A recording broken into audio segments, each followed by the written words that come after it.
डरते क्यों यार, सेशन चल रहा है। मैंने पहन के 2017 में उतार दी।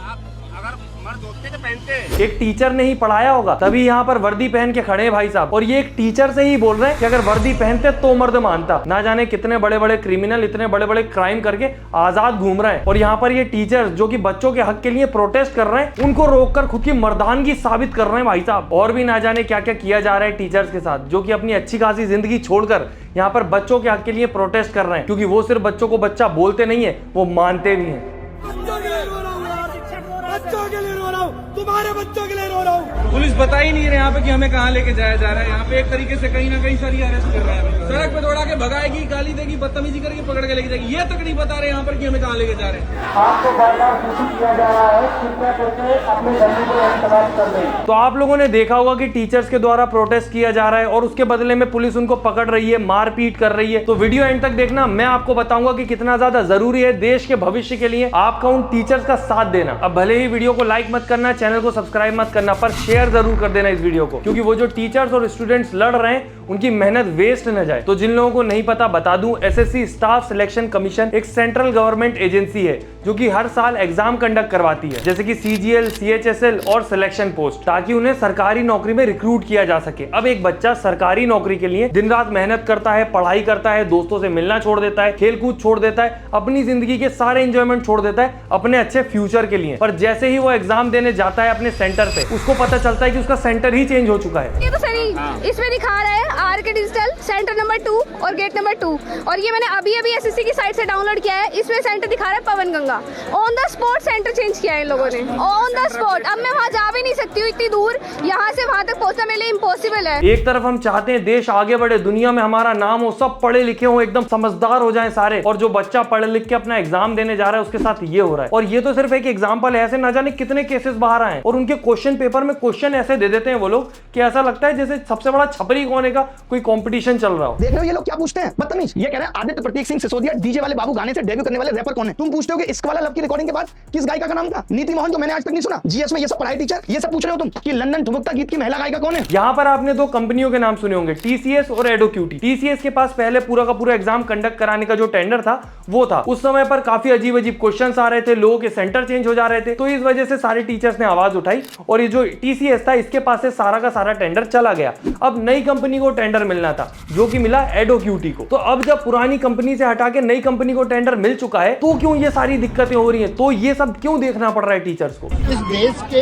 यूथ की बात को आप क्या लाठियों से दमन कर देंगे, कर दी जाएंगी। ये सर का हाथ यहाँ से टूट चुका है। अभी हम लोगों को इन लोगों ने गिरफ्तार करके बस में बिठा लिया है, तो ये लोग कह रहे हैं कि इन लोगों को कहीं बाहर ले जाकर के पीटेंगे, कुछ करेंगे। तो देखो सिंपल भाषा में समझाऊं तो एसएससी जो एग्जाम कंडक्ट करवाती है वो हर 5 साल में टेंडर निकालती है प्राइवेट कंपनियों के लिए, और प्राइवेट कंपनियां इसमें बिड लगाती हैं और एक बजट बताती हैं कि इस बजट में हम एग्जाम सेंटर, वहां के सारे स्टाफ और जो सर्विसेज है सारा कुछ मैनेज कर लेंगे। और इस बार टेंडर एडोक्यूटी को इसीलिए मिला क्योंकि उनने जो बिड लगाई थी वो टीसीएस से आधे रेट पे थी, और जो टीसीएस है वो ऑलरेडी बहुत कम बिड लगाता है। तो आप सोचिए जब बजट ही इतना कम होगा तो इतना बड़ा जो एग्जाम पूरा का पूरा कंडक्ट होता है वो कैसे नॉर्मली हो जाएगा। अब पहले जो टीसीएस के पास टेंडर था वो टाटा की कंपनी है, तो उनके काफी सारे कनेक्शन है, तो वो कम बजट में फिर भी सही से काम करने की कोशिश कर रहे थे। पर यहाँ तो उसका भी आधा बजट है, ऊपर से इनके पास कनेक्शन भी नहीं है, और दूसरी चीज तो ये है कि ये कंपनी भी ऑलरेडी बदनाम है, हिस्ट्री भी खराब है भैया, इनका तो पास्ट भी बेकार है। ये एडोक्यूटी पहले भी एग्जाम कराती थी, उसके बाद इसको बैन कर दिया गया था। इसने जितने भी एग्जाम कराए हैं 2020 में इस पे पेपर लीक का आरोप लगा है, 2022 में इस पे पेपर लीक का आरोप लगा है मध्य प्रदेश में,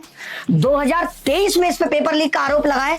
तो मेरा तो सर फट गया ये सुन के कि अगर ये एडोक्यूटी आ रही है। अब यहाँ पर कंपनी को तो टेंडर देके एसएससी वाले फ्री हो गए, पर करना उन्हें ये चाहिए था कि टीसीएस में जो प्रॉब्लम्स थी उनका सॉल्यूशन निकालते कि ये जो दिक्कतें हो रही हैं ये क्यों हो रही है, ये ना हो आगे। और वो महान निकले तो और ज्यादा बदतर कंपनी को काम दे दिया। अब यहाँ पर परेशान कौन होगा? बच्चे जो कि एक एग्जाम के लिए पढ़ाई करते हैं, वो एग्जाम जहां पर वैकेंसीज ऑलरेडी बहुत कम है, वो एग्जाम जहां पर ऑलरेडी बहुत सारे कॉम्पिटिटर्स हैं, ऊपर से जो कंपनी हमारा ये पूरा एग्जाम कंडक्ट करवाने वाली है वो भी पहले पहले से बदनाम है। अब अगर एग्जाम सेंटर चेंज हो तो मैसेज या मेल के थ्रू पहले इन्फॉर्म कर दिया जाए, पर नहीं। और जैसे ही फिर बच्चे एग्जाम देने पहुंचते हैं उनका सेंटर चेंज हो जाता है, वो भी एकदम से एंड मोमेंट पे। और वो भी ऐसा नहीं कि आसपास आ जाए, 500-600 किलोमीटर दूर आ गया और ऑलरेडी वो जहां सेंटर में एग्जाम देने आए थे वो भी उनके घर से बहुत दूर है। अब एक बच्चा जो दूसरी सिटी में आया है अपना एग्जाम देने अपने घर से दूर, ना जाने कितने दिनों के लिए, पहले तो वो एक सेंटर ढूंढेगा जो कि ना जाने किस कोने में घुसा हुआ मिलेगा और कोई भरोसा नहीं है वहां भी एग्जाम हो या फिर एकदम से कहीं और सेंटर चेंज हो जाए। ये देखिए, प्रयागराज से हम 300 किलोमीटर दूर एसएससी का पेपर देने आए थे। मतलब कि ये सेंटर मुझे लग रहा है खेत के बीचों बीच सेंटर, किसी का मकान था उसको ये लोग सेंटर बना दिए हैं। जिसके पास बाइक था वो आ रहा था, बाकी जिसके पास बाइक नहीं है उन्हें पैदल ही जाना था सेंटर तक। बाकी देख सकते हैं यहाँ का माहौल देखिए, बिल्कुल खेतों के बीचों बीच एक मकान है। समझ ही नहीं आ रहा स्टूडेंट्स वहां पर पेपर देने आ रहे हैं या फिर डोरा द एक्सप्लोरर खेलने आ रहे हैं कि बैठो ढूंढो जरा एग्जाम सेंटर कहां पर है। मैं मेरी खुद की बताऊं, मेरी बहन जब गवर्नमेंट जॉब के एग्जाम देती थी हम लोगों को ऐसी ऐसी जगह सेंटर मिलता था जहां पर आसपास कुछ भी नहीं है। मेरी बहन अंदर एग्जाम दे रही है, मैं बाहर भूखा बैठा रहता था क्योंकि खाने पीने को कुछ मिल ही नहीं रहा आसपास। पर चलो परिवार के लिए इतना तो इंसान कर ही लेता है, पर अगर स्टूडेंट को गलती से सेंटर मिल भी जाए, वो एग्जाम देने पहुंच भी जाए, वहां कभी माउस नहीं चल रहा, कभी कीबोर्ड नहीं चल रहा, और अगर ये प्रॉब्लम्स की बात की जाए वहां पर जो स्टाफ काम कर रहा है तो स्टाफ ऐसा व्यवहार करता है। आज के एग्जाम में यहाँ पर हमारे एक साथी को बहुत ज्यादा मारा गया। हमारे को ना एग्जाम मिला ना हमारे को कुछ मिला। कैमरा ऊपर आ रहे, पुलिस वाले आगे। साल भर मेहनत करने के बाद कभी माउस नहीं चल रहा, कभी सर्वर नहीं चल रहा, पर गुंडागर्दी वो बराबर चल रही है। सोचो अभी अगस्त में एसएससी के सबसे इंपॉर्टेंट एग्जाम होने वाले हैं सीजीएल के, उसमें अगर ऐसा कुछ हुआ तो tax officer, excise inspector, assistant section officer, ASO और सीबीआई सब इंस्पेक्टर जैसी बड़ी पोस्ट के लिए पढ़ने वाले बच्चों का भविष्य खराब हो जाएगा। और यही सब सोचकर सारे स्टूडेंट्स और टीचर्स ने मिलकर 31 जुलाई को एसएससी हेडक्वार्टर्स के आगे प्रोटेस्ट शुरू किया, जिसमें नीतू मैम, आदित्य सर, अभिनय सर, ये सारे उस प्रोटेस्ट में प्रेजेंट रहे वहां पर। और जंतर मंतर में शुरू हुए इस प्रोटेस्ट की वजह से प्रशासन की आंखें खुलनी चाहिए थी, उनको एक्शन लेना चाहिए था उस कंपनी के अगेंस्ट जिसकी वजह से ये सारी परेशानी हो रही है। पर उन्होंने किसके अगेंस्ट एक्शन लिया? स्टूडेंट्स और टीचर्स के अगेंस्ट, और स्टूडेंट्स पर लाठीचार्ज और टीचर्स को अरेस्ट करने लगे। पुलिस बता ही नहीं रहे यहाँ पे कि हमें कहाँ लेके जाया जा रहा है। यहाँ पे एक तरीके से कहीं ना कहीं सारी अरेस्ट कर रहे हैं। और रात में मैं खुद 11 बजे थाने से बाहर आया हूँ और अभी मेरी 3 बजे जो है वो पेशी है वहाँ पे। बच्चों को एग्जाम सेंटर पे तो पीटा गया, फिर बच्चे इसका विरोध करने, प्रोटेस्ट करने आए तो वहाँ पर भी पीटा गया।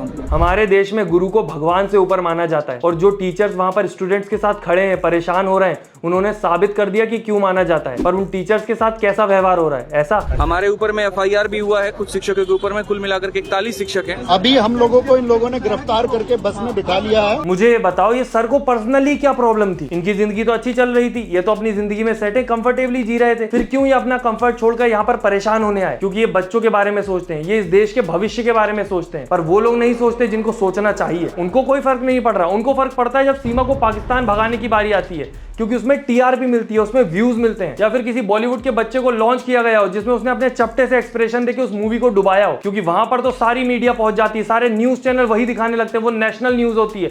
ये न्यूज इनके लिए इंपॉर्टेंट नहीं है, इसको नेशनल न्यूज बनाने में इनका कोई फायदा नहीं है। अब यहाँ पर मैं जो इस पे वीडियो बना रहा हूँ, जो कुछ चल रहा है, मेरी वीडियो भी उड़ सकती है, इस वीडियो पे स्ट्राइक भी आ सकती है, पर जो जरूरी है वो जरूरी है। क्योंकि जब टीचर्स और स्टूडेंट्स अपने हक की लड़ाई कर रहे हैं, अपना काम कर रहे हैं, तो मुझे भी अपने साइड का करना ही पड़ेगा। क्योंकि जब कोई स्टूडेंट पढ़ाई करता है तो वो सिर्फ पढ़ाई नहीं कर रहा होता, वो साथ में लोगों की बातें भी सुन रहा होता है कि ना जाने कब नौकरी निकलेगी, कब तक पढ़ता रहेगा, कुछ होगा भी या नहीं, और सब उसको निकम्मे वाली नजर से देख रहे होते हैं, वो अलग। ये एग्जाम सिर्फ एग्जाम नहीं होता, यहाँ पर वो खुद को प्रूव करने आया रहता है, और वहां पर उसको क्या मिलता है वो तो हमने देख ही लिया। एक तरफ हम लोग इंटरनेट पर क्रिंज और घटिया कंटेंट देखकर बोलते हैं कि ये देखो क्या कर रहे हैं, क्या नौटंकी मचा रहा है, इससे अच्छा पढ़ाई लिखाई करो, कुछ करो। और जो सच में पढ़ाई लिखाई कर रहे हैं या जो टीचर्स पढ़ा लिखा रहे हैं बच्चों को, उनके साथ क्या हो रहा है? आप खुद ही सोचिए क्या भविष्य है इस देश का। बच्चों को पढ़ाने वाला कौन है जो की वर्दी में है? अरे बच्चों के लिए रो रहा हूँ यार, बच्चों के लिए रो रहा हूँ, तुम्हारे बच्चों के लिए रो रहा हूँ।